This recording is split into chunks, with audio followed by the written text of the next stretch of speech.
इस सुंदर सिंह भजन राखी अपने के बीच यो बाबा ने चलियो हमरो अपने नगरी अपना नगरी यो कलास पुरी अपने नगरी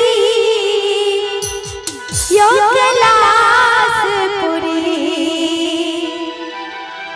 बोल दे बाबा बैजूनाथ की, बोल दे भोलेनाथ की। यो बाबा